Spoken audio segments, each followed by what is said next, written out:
안전하셨습니까? 왜 다 어디 갔어요? 오늘 무슨 뭐 개모임 있어요? 아니면 뭐 있어요? 날씨가 따뜻하니까 어디 뭐 놀러를 많이 가셨는지.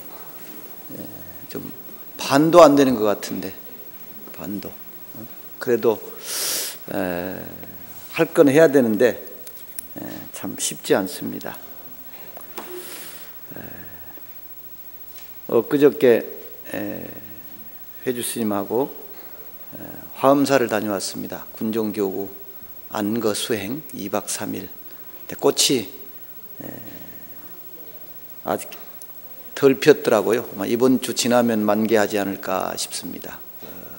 진해는 군항제도 이제 시작된다고 한다는데 다음 주나 되면은 벚꽃이 좀 피지 않을까 싶습니다. 이제 이때가 되면은 전 국토가 꽃으로 가득합니다. 누가 그런 얘기를 했어요. 꽃망울이 터지는 소리가 가장 아름다운 소리다. 소리가 안 들리지요.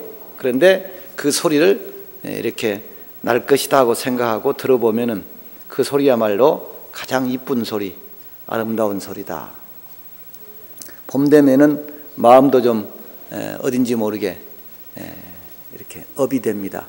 그래서 그런지 이렇게 많이 안 나오셨어요. 업돼 가지고. 오늘 법회 주제는 화합과 육화라는 그런 주제로 좀 얘기를 드릴까 합니다. 좀 공부가 되실 거예요. 이렇게 좀 프린트를 해주면은. 오늘 또 고민을 했습니다. 저는 가져왔는데 해봐야 잘 보지도 않는 것 같고 공부도 안 하는 것 같고 괜히 애만 쓰는 게 아닌가 생각도 들지만 또 단 몇 사람이라도 이렇게 해줘서 공부를 하신다면은 참 좋지 않겠는가 이런 생각을 하면서 또 굳이 또 이렇게 좀 나눠드렸습니다. 뭐 나눠드리는 게 좋나요? 어쩌나요? 네? 괜히 좋다는 그 소리에 속아가지고 해줍니다마는 제가 어린 시절에 삼이 시절에 부산에 가면 금강공원이라고 있어요. 가보셨을 겁니다. 그 안에 보면은 금정사라고 하는 좀 이쁜 절이 있습니다. 부산 금강공원 안에. 이때가 제가 몇 살이냐면은 17살 때입니다. 17살 때 이제 대의 큰 스님을 거기서 한 6개월 정도 이렇게 시봉을 하던 시절입니다. 하던 시절.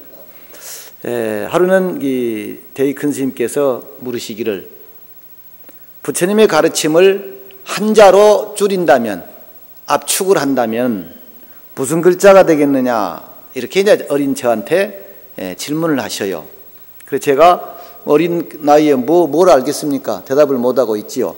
그랬더니 스님께서 뭐라 그러시냐, 절집에서, 승가에서, 불교에서 가장 큰 글자, 가장 무거운 글자는 화자다 이런 얘기했어요. 화자, 화합할 화자, 조화롭다 하는 화자라는 얘기입니다. 그런 말씀을 했어요. 결국은 뭡니까? 그 어떤 단체, 그 어떤 조직, 그 어떤 가정에서도 이거보다 더 크고 이거보다 더 무거운 글자는 없다는 얘기입니다. 지금 보세요. 나라도 마찬가지고 정치도 마찬가지고 이 세상도 마찬가지고 서로 화합이 안 됩니다. 화합이.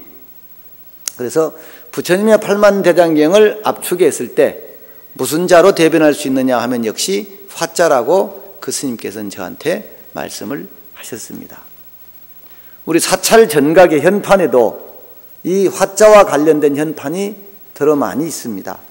뭐 화경당, 육화당, 화림원 뭐 이런 현판이 들어 있습니다.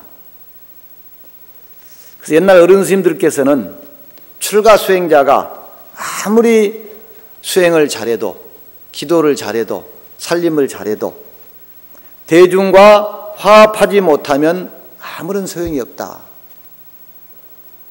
이런 말씀을 하셨어요. 이 말씀은 다른 것이 스승이 아니라 즉 사람이 스승이며 대중이 스승이라는 것입니다. 대중이. 아무리 저 혼자는 잘해도 여럿이 모인 데 가서 괴각을 부리고 화합을 하지 못하고 마치 물에 기름 돌듯이 그렇게 되면 안 된다는 얘기죠. 요즘으로 말하면 뭡니까? 융통성, 사회성도 있어야 하고, 결국은 그 화합하기 위해서는 겸손하고 또 낮추고 또 존중하고 참아야 되고 이런 것이 다 있어야만이 화합이 되지, 그렇지 않으면 화합을 할 수가 없습니다. 그래서 대중을 떠난 사람은 수행자라고 할 수가 없다. 한 걸음 나아가서 대중을 떠난다면 보살이 아니다, 성인이 아니다는 거예요. 부처님도 아니라는 거죠. 대중 속에 있어야 한다. 저 혼자 잘 살겠다고 저 속에 들어가서 그냥 혼자 있으면은 어떻게 보면 교만과 고집만 들 수도 있습니다.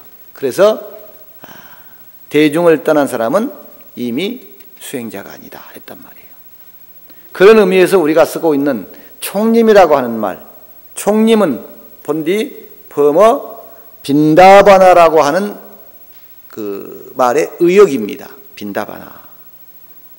여러 스님들이 안거해서 화합으로 수행하는 곳을 우리는 총림이다.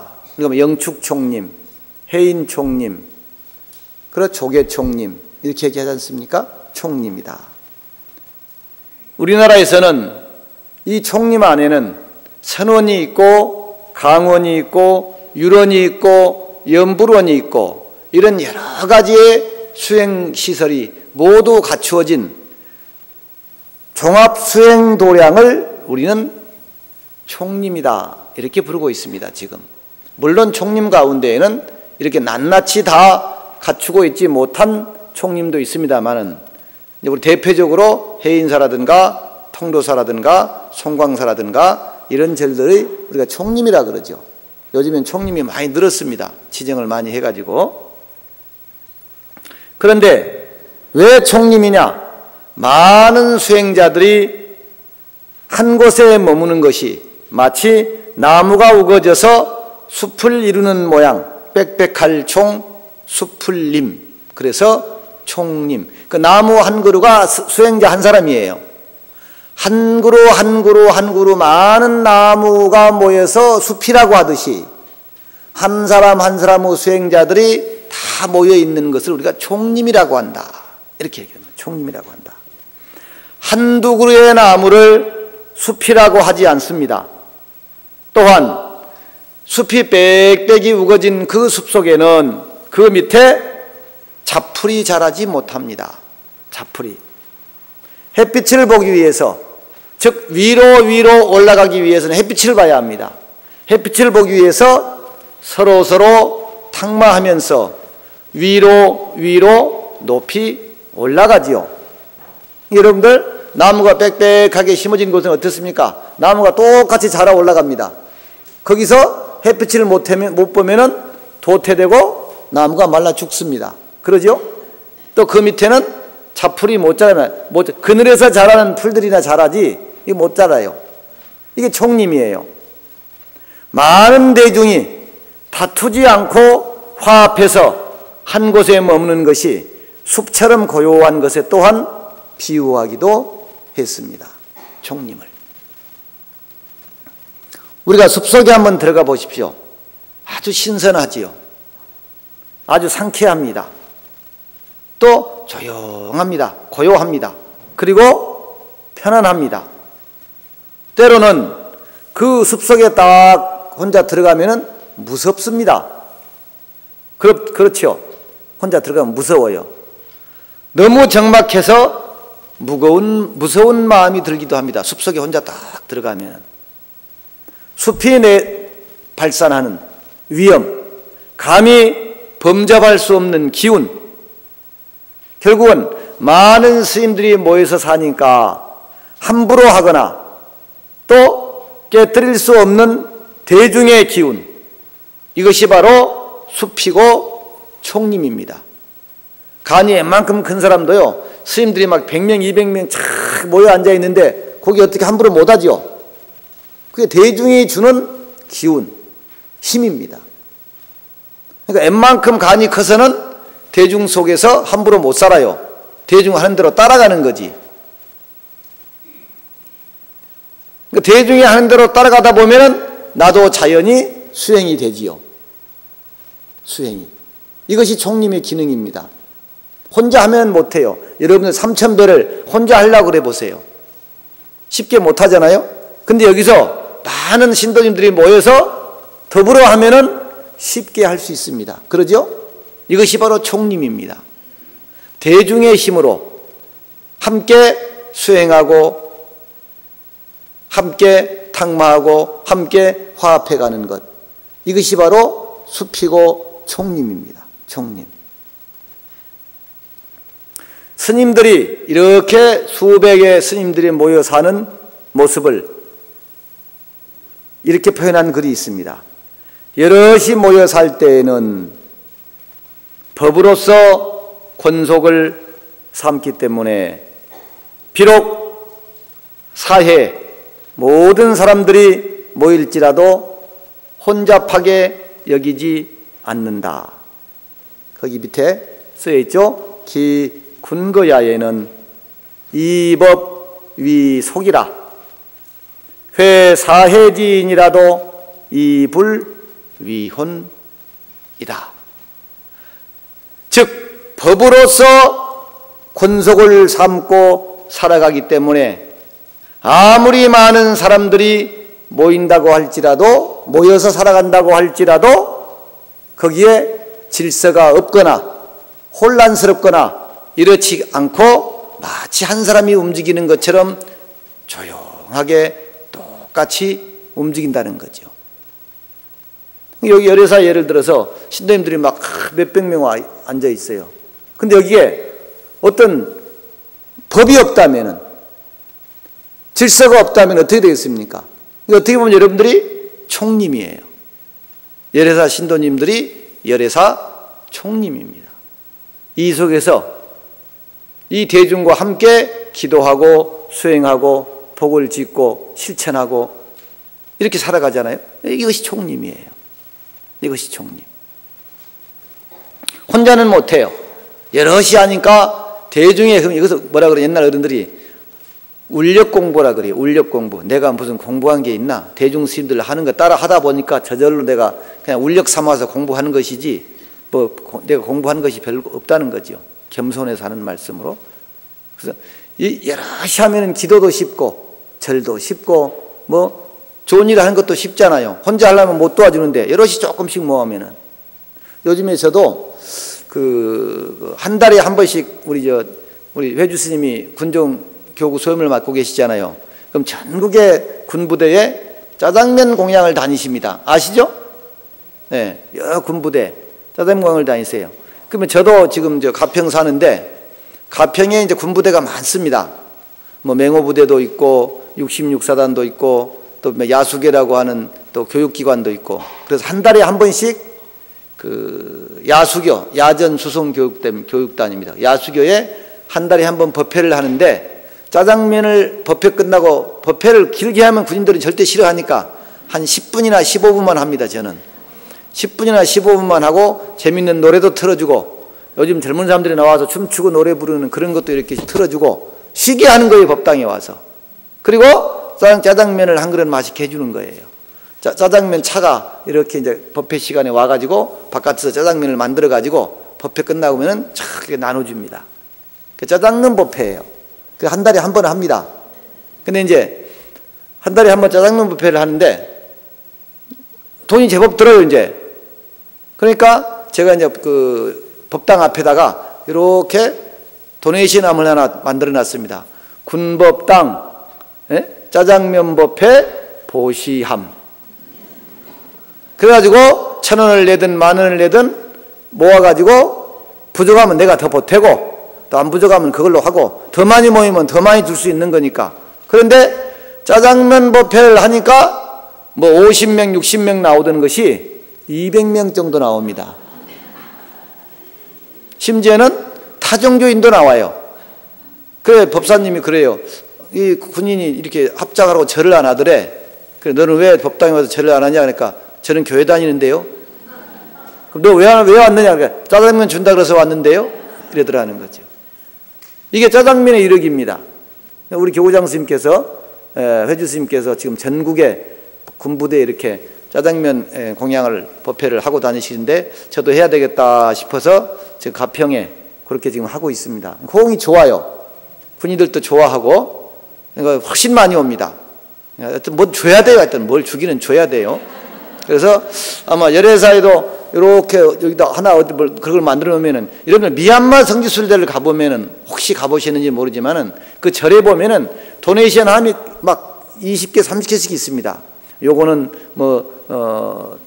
무슨 청소년을 위한 도네이션 함, 요거는 뭐 노인들을 위한 도네이션 함, 이거는 불사를 위한 도네이션 함, 네? 이거는 또 뭐 다리를 고치는 도네이션 함, 이거는 무슨 집을 짓기 위한 도네이션 함, 이게 다 달라요. 그 저도 이제 이번에도 갔다 왔는데 미얀마 돈은 거기다 들어있는 것 같아. 네? 미얀마 돈은. 다 그렇게 가득가득 차 있어요. 저 돈을 언제 저걸 수거하나. 또 훔쳐가는 사람도 없고. 그런데 어려서부터 그렇게 보시하는 게 아주 생활화가 돼 있어요. 습관화가 돼 있어요. 네? 다 보여요. 이렇게 얼마가 들었는지가. 그래서 저도 거기 차관을 해서 이렇게 앞에다가 군법당 짜장면 그 법회 보시함, 이렇게 짜장면 공양 보시함 이렇게 지금 써놨더니 제법 들어옵니다. 뭐 저리 신도들도 별로 안 와도 여기도 뭐 한번 해보면은 어떨런지 모르겠어요. 그러면 큰 도움이 될 것 같은데. 그러면 아이들한테도 이게 어떤 그 보시함이다 하고 동참하게 할 수 있잖아요. 남편에게도 할 수 있고. 이게 무슨 얘기가 나와서 이렇게 갔어요? 어쨌든 그래요. 그래서 아무리 많은 사람이 모여서 산다고 할지라도 법으로서 권속을 삼기 때문에 살아가기 때문에 혼잡스럽지가 않다. 이 불위혼, 혼탁하거나 혼잡하지가 않다. 왜? 진리로 법으로 권속을 삼기 때문에. 원래 사문이라고 하는 말은 빨리어 사마나 또는 사라마나에서 온 말입니다. 사문. 음사어지요. 출가해서 수도하는 사람을 우리는 사문이다 그래요. 사문이다. 비구와 같은 뜻으로 쓰입니다. 그러나 원래 사문이란 말은 고대 인도 사회에서, 즉 부처님이 태어나시기 전부터 그 시대에도 있었어요. 사문이라고 하는 용어가. 그래서 반베다적이고 브라만적인 혁신사상을 가지고 출가해서 수행하는 사람을 총칭하는 말이 사문, 사마나입니다. 사문이다. 이 사람들은 기존의 전통사상과 계급제도를 부정하고 그 시대의 상황에 맞게 새롭게 등장한 신흥종교가 또는 사상가를 사마나, 사문이다 했다. 사문. 그 전통적인 거기에 매달려서 있지 않고 새로운 사상과 시대에 맞는 새로운 양식, 새로운 행동으로 출가해서 숲속에 들어가서 수행하는 사람을 사마나, 사문이라고 했다. 간혹 극단적인 유물론자들도 있었지만 대체로 업과 윤회 사상에 입각해서 고통스러운 현실 세계, 윤회로부터 벗어나서 해탈을 얻는 것을 목적으로 삼은 그 수행하는 사람들이 사문입니다. 집단은 아니었어요. 부처님 당시에. 다 개인적으로 이렇게 뭐 두세 사람 또는 한두 사람 또는 개인 이렇게 출가를 해서 숲속에서 수행하는 그런 사람들이죠. 우리가 부처님 그 초기에 일대기라든가 사상을 배울 때 보면 육사외도라고 하는 표현이 나옵니다. 육사외도, 6사람의 외도, 사문. 그래서 이 육사외도가 대표적인 사문들이라고 할 수 있는데, 불교에서 이 비구를, 출가한 스님을 사문이라고 칭하는 이유는 당시 사문들의 특징이 출가주의를 지향했기 때문에 사문이라고 이렇게 그때부터, 그 전부터 사문이라고 하는 용어는 있었어요. 근데 불교에서 같이 이렇게 출가 비구를 사문이라고 함께 쓰게 되었던 것입니다. 우리가 이 비구를 사문을 수행의 의지가 강하다고 해서 정지라고 합니다. 모든 마음속에 번뇌를 끊고 이 육체와 이 정신을 새롭게 숨쉬게 한다고 해서 식심이다. 마음을 쉰다. 모든 악을 끊는다 그래서 시각이다. 선법을 부지런히 닦고 나쁜 법을 쉰다고 해서 근식이다.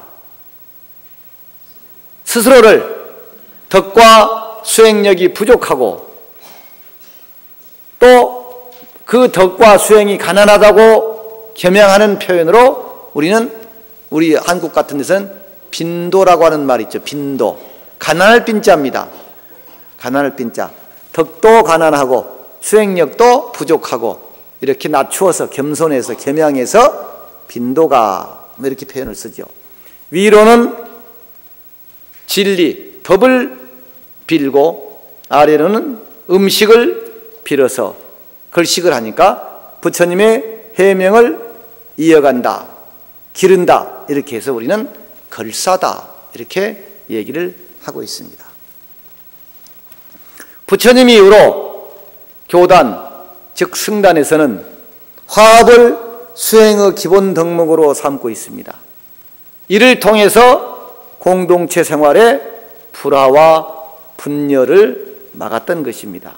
그래서 우리는 화합해서 살아가는데 어떻게 화합하느냐, 무엇으로 화합하느냐고 했을 때 부처님의 가르침인 육화사상을 우리는 얘기하지 않을 수가 없습니다. 그래서 우리는 육화경, 육화경행 그럽니다. 따라 해볼까요? 육화경, 육화경행. 그 내용은 뭡니까? 화합해서 살아가는데 뭘로 화합하느냐? 6가지로 화합을 해라. 그래서 육화라고 합니다. 제가 간혹 법회 때 시작하기 전에 합장하세요 그렇게 해놓고 몸은 화합하여 함께 살겠습니다 이렇게 따라하게 하죠. 그것이 바로 육화입니다. 육화를 제가 번역을 해서 그렇게 따라하게 하고 있습니다. 몸으로 화합하는 것이다. 신화 그럽니다. 신화. 몸으로 뭘 안 하고 몸도 화합이 안 되면서 무슨 화합이 이루어지지 않습니다. 몸이 가야 됩니다. 몸이 함께 해야 됩니다. 몸이.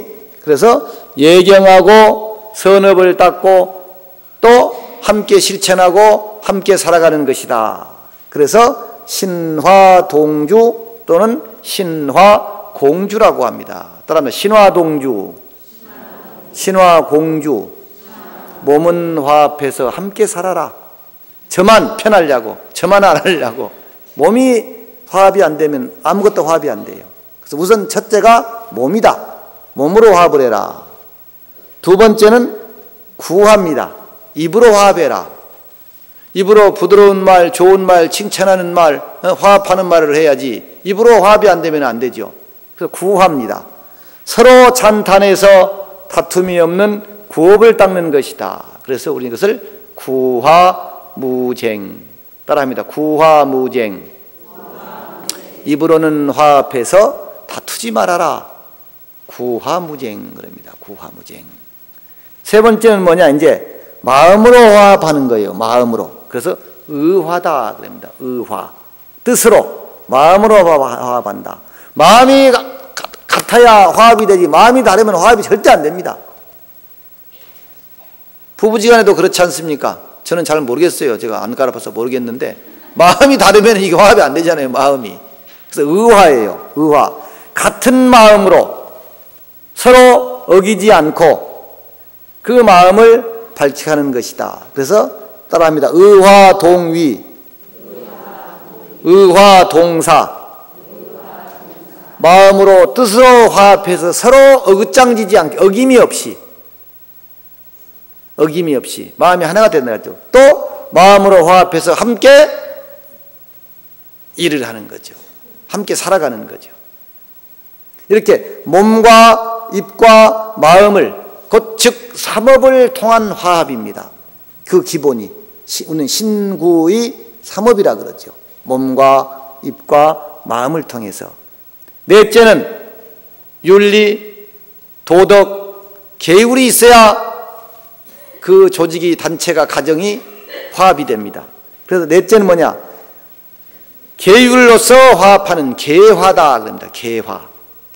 한 마음으로 법률, 계율, 도덕, 윤리를 지켜서 불법을 함께 수행해가는 것이다. 그래서 계화동준, 계화동수라고 했습니다. 따라합니다. 계화동준, 계화동수.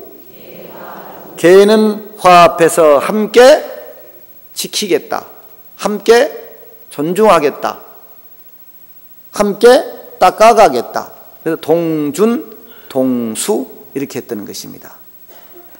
그렇게 윤리 도덕으로 법으로 화합을 하고, 그 다음 이제 다섯 번째는 뭐냐? 견해가 같아야 돼요. 자, 종교가 다른 것도 견해가 달라서 그렇습니다. 그러죠? 무슨 일을 하는 것도 견해가 달라서 화합이 안 됩니다. 우리 요즘에는 다문화 다종교 시대가 돼가지고 한 집에도요, 성당 가는 사람, 절에 가는 사람, 교회 가는 사람, 또 거기다 이제 무교까지. 종교가 다양해. 무교도 교회예요. 종교를 믿을 권리도 있지만은 종교를 믿지 않을 권리도 있으니까, 어떻게 보면은. 그럼 뭡니까? 견해가 다르기 때문입니다. 생각이 다르죠. 이 지식, 견해, 아는 것이 달라요. 견화입니다. 견화. 사물이나 진리를 보는 견해가 다르지 않고 화합해가는 견화다. 견화. 그래서 모든 법이 공한 이치를 바로 보고 함께 깨달아 실천하는 것이다. 그래서 견화동해. 견해는, 진리는 화합해서 함께 이해해야 된다. 함께 알아야 된다. 생각이 이해하는 게 같아야 돼요. 이해하는 게 다르면 화합이 절대 이루어지지 않습니다. 남편이 이해하는 거하고 내가 이해하는 거하고 자식들이 이해하는 거하고 다를 수가 많아요. 다를 수가 있어요. 이 화합이 안 되죠. 그래서 견화동해 그런 거죠. 그 다음에 이제 마지막으로 뭐니 해도 재물로 화합하지 않으면 화합하지 안 돼요. 옷이라든가 음식이라든가 돈이라든가 뭐 이런 거 다 이익이죠. 이익으로 화합을 해요. 그래서 여섯째는 이익을 함께 나누는 이화다 그럽니다. 이화. 밥 한 그릇에도 서운하잖아요. 뭐 물건 하나에도 서운하고 다 그럽니다. 그러니까 의식주에 필요한 모든 물건, 즉 살아가는 데 필요한 재화 등을 함께 공유하는 것이다. 즉 나누는 것이다. 그래서 이화동균 그랬습니다. 따라합니다. 이화동균. 이게 여섯 가지예요. 부처님께서 말씀하시기를 가장 조화로운 삶이 행복한 삶인데, 그 행복한 삶이 살기 위해서는 여섯 가지를 화합하고 살아야 된다.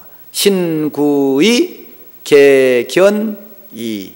따라합니다. 신구이, 개견이. 외웠어요 다? 시험 봅니다. 시험. 신구이, 개견. 자, 신화동주하고 구화무쟁하며 의화무이하라. 계화동준하며 견화동해하고 이화동균하라. 순자 할머니 다 외웠어요? 네. 참 힘들어요. 우선 첫 번째 몸이 화합이 안 돼요. 몸이 화합이 안 되면서 뭘 화합을 할 것이냐? 안 되는 거예요. 마음으로는 다 한다 그래요. 근데 마음으로 100번 해봐야 몸이 안 가면 소용이 없어요. 몸이 가야 돼요. 몸이 따라야 돼요. 육화를 간단히 설명하면은 몸과 입과 마음을 통해서 함께 생활해 나가는데, 계율, 즉 도덕적인 것, 윤리적인 것, 그 다음에 견해는 사상적인 것이면 사상이 같아야 되잖아요. 그 집이 서로 사상적인 것, 견해입니다. 그 다음에 뭡니까? 경제적인 것. 그러니까 몸과 입과 마음으로 우리는 살아갑니다. 근데 그냥 살아가는 것이 아니라 도덕적인 것, 윤리적이고 도덕적인 것, 그 다음에 사상적인 것, 견해, 그 다음에 경제적인 것, 이 세 가지로 우리는 함께 가는 거예요. 이것을 우리는 육화다 그럽니다. 육화. 육화가 이루어졌을 때 조화로운 삶이, 행복한 삶이 이루어진다는 거죠. 육화로. 이 6가지가 모두를 화합하게 하기 때문에 화합할 화자를 써서 화라고 했고, 겸손하고 존중해야 하는 것이기 때문에 공경할 경자를 써서 경이라고 했고, 이 6가지를 실천하는 것이 화합과 행복으로 가는 근본이 되며 지름길이 되기 때문에 행할 행자를 써서 행이라고 했다. 그래서 육화경행이라고 한다. 따라합니다. 육화경행. 육화경행. 확실히 알았습니까? 네, 이제 육화경행. 화합을 이렇게 육화로 화합을 해가는 데 있어서 제가 가만히 생각을 해보니까 4가지 요건이 있어야만이 화합이 돼요. 그래서 제가 화합의 4가지 요건은 결국은 뭐냐? 첫 번째, 함께하는 것입니다. 함께하지 않으면서 화합이 이루어질 수가 없어요. 함께해야 돼요. 따로 놀면 안 되죠. 함께해야 되죠. 두 번째는 뭐냐? 내려놓지 않으면 안 됩니다. 나를, 내 것을, 힘을, 권위를, 나이를, 재물을 다 내려놓지 않으면 화합이 안 돼요. 그래서 함께하는 것이고 내려놓는 것이고, 세 번째는 뭐냐? 존중하는 것입니다. 그래서 아까 경이라 그랬잖아요. 경, 존중하는 것이다. 네 번째는 다 하려고 그래도 참지 않으면 화합이 안 돼요. 그래서 참아야 한다. 참는 것이다. 그래서 제가 화합의 4가지 요건을, 제가 이 글을 준비하면서 이렇게 생각을 하고 있는 거예요. 했던 거예요. 함께하는 것, 내려놓는 것, 존중하는 것, 참는 것이다. 이렇게 되었을 때 화합이 이루어질 수 있다.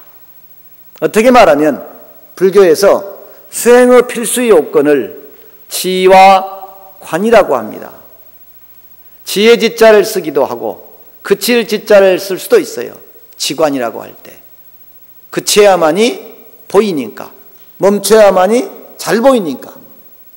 그래서 지관이라고 합니다. 그런데 지혜로 봐야만이 제대로 보이죠. 그래서 지관이라고 합니다. 지관이 없다면 화합도 이루어질 수가 없을 것이다. 깨어있는 마음으로 화합하려면요, 내가 정신을 차려야 화합이 안 돼요. 화합이 돼요. 정신 안 차리면 화합이 안 돼요. 깨어있어야 돼요.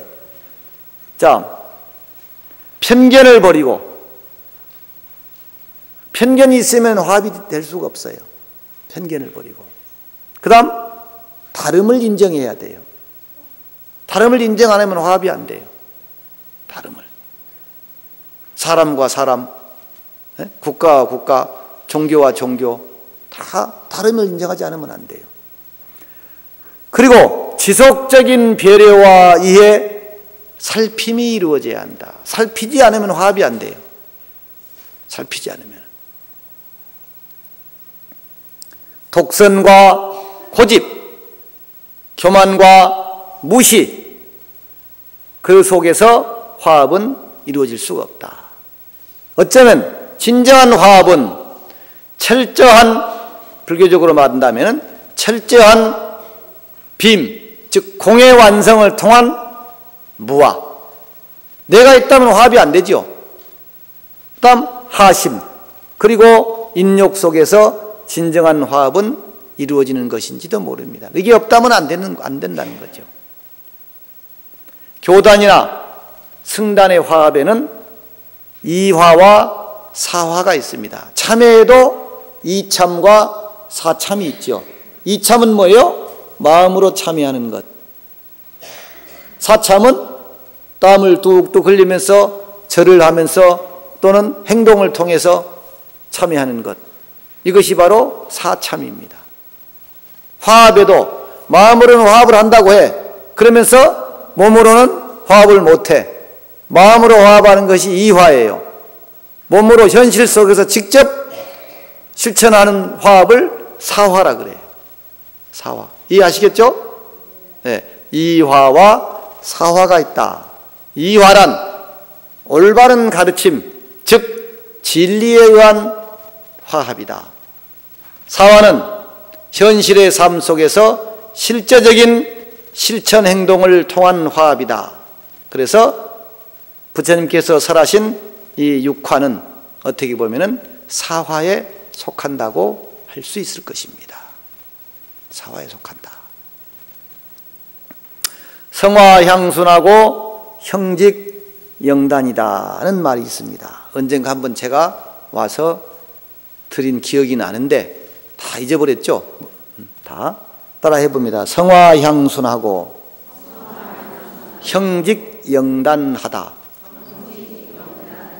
자, 소리가 부드러우면은 향순, 메아리도 부드럽습니다. 내가 그러면 부금 울리지요. 그럼 어떻게 해요? 하고 울리지요. 이 소리입니다. 근데 그걸 누가 해요? 내가 해요. 내가 부드러워야 상대가 부드러워요. 내가 화합을 해야 상대가 화합을 해요. 이 소리입니다, 지금. 소리가 부드러우면 메아리가 순하고 모양이 곧으면 그림자가 단정하게 나타난다. 제가 이렇게 반듯하게 이렇게 앉아 있으면은 조명을 비치면은 그림자도 반듯하게 나타납니다. 제가 이렇게 구부정하게 이렇게 앉아 있으면은 그림자도 어떻게 나타나요? 구부정하게 나타나겠죠. 그게 그 말입니다. 형직영단. 형상이 곧아야 그림자가 바르게 단정하게 나타난다. 나는 뺐다하게 하고 있으면서 상대한테 반듯하게 해라. 이게 안 된다는 거죠. 즉 화합은 누가 하느냐? 내가 하는 거라는 얘기예요. 내가. 남이 하는 것이 아니다. 내 말이 부드러우면 상대의 말도 부드러워지고 내 모양이 곧으면 그림자도 바르게 나타나듯이 화합의 출발은 나이다. 나로부터 시작이 된다. 화합해라 이런 소리 하지 말고 내가 해야 된다는 거야. 내가 뭐 해라 하지 말고 내가 해야 된다는 거죠. 내 몸이 움직여야 되고 내 입이 부드러워야 되고 내 마음이 가야 된다는 거죠. 그래서 육화로 함께 모여 살되 마치 물과 젖이 서로 섞이듯이 해야 한다.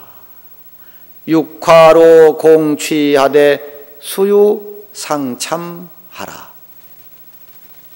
많은 사람이 모여 살면서 6가지로 화합해서 함께 모여서 살아가는데 마치 물과 우유가 물과 젖이 섞이듯이 상참. 물과 기름을 갖다 놓으면 따로따로 놀잖아요. 근데 물과 우유를 하면은 딱 섞여서 이것이 물인지 이것이 우유인지 모릅니다. 이것이 수유상참입니다. 한 가족이라는, 한 식구라는 그 속에서 하나가 돼야 되는데 늘 따로따로 되면은 참 곤란하죠. 며느리 따로, 시어머니 따로, 뭐 아들 따로 이래도 안 되죠. 그래서 수유상참이라는 말은 마치 물과 우유가 잘 섞이듯이 우리의 삶도 그렇게 서로 감싸주고 안아주고 내가 그 속에 들어가는 거예요. 들어가지 않으면 섞이지가 않아요. 들어가줘야 섞이는 거예요. 기름은 어떻습니까? 안 들어가주죠. 물에 안 들어가줘요. 그러니까 따로 놀아요. 그걸 수유상참이다 그럽니다. 뭐라고요? 네, 수유상참. 남편 속으로 들어가세요. 자꾸 내 못해 말고 자식 속으로 들어가세요. 자꾸 하지 말고. 그렇기 위해서는 뭐예요? 알아야 돼요. 견해가 갖기 위해서 남편 속으로 들어가 보고 남편 뭐 그 생각도 알아야, 자식도 알아야 되고 알아야 돼요. 견해가 같아요. 아까 뭐예요? 견화 동해 그랬잖아요. 함께 알아야 된다. 이해해야 된다. 견해가 갖기 위해서는. 화합은 똑같이 만드는 것이 아니라 조롭게 만드는 것이 화합이다. 이와 사, 국가와 국가, 종교와 종교, 인간과 자연도 화합을 해야 돼요. 한쪽에서만 무지막지하게 자꾸 파괴하면 안 돼요. 그래서 어떻게 보면은 자연을 가장 배려하고 살펴줘야 돼요, 우리가. 자연은 못 살피잖아요, 우리를. 내가 살폈을 때 비로소 자연은 우리를 살핍니다. 인간과 자연, 사람과 사람이 서로 다름을 인정해서 살피고 양보하고 배려하고 화합할 때 결국은 조화로운, 살기 좋은 행복한 세상이 된다. 중국에 유명한 거사가 있습니다. 방거사라고. 인도에는 유명한 거사가 누가 있어요? 부처님 당시에 유마거사가 있잖아요. 유마거사. 근데 중국에는 유마거사에 버금가는 방거사가 있습니다. 방거사. 그 방거사의 그 개성에 보면은 신통급 묘용이 운수급 반시라고 하는 구절이 있습니다. 신통이 별게 아니다. 물 깊고 뗄나무 나르고 이것이 신통이지 별게 신통이 아니라는 거예요. 걷지 못한 사람에게는 걷는 것이 최고 신통입니다. 보지 못한 사람에게는 보는 것이, 보고 있는 사람이 최고의 신통입니다. 그래서 누가 그랬잖아요. 우리는 매일매일 기적을 일으키고 기적을 행하는 사람들이다. 근데 뭐예요? 단지 내가 기적을 일으키고 기적을 행하는 사람인 줄을 모르고 느끼지 못하고 만족하지 못할 뿐이다. 이런 얘기를 합니다. 화합하기 위해서는 어떻게 됩니까? 내가 느껴야 돼요. 내가 행복한 사람이다. 내가 뭐든지 할 수 있는 사람이다.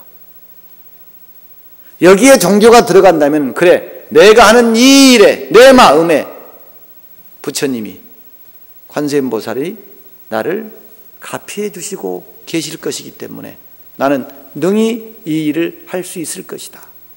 이렇게 돼야 되는 거죠. 이렇게. 그래서 우리는 매일매일 기적을 일으키고 기적을 실천하는 사람들입니다.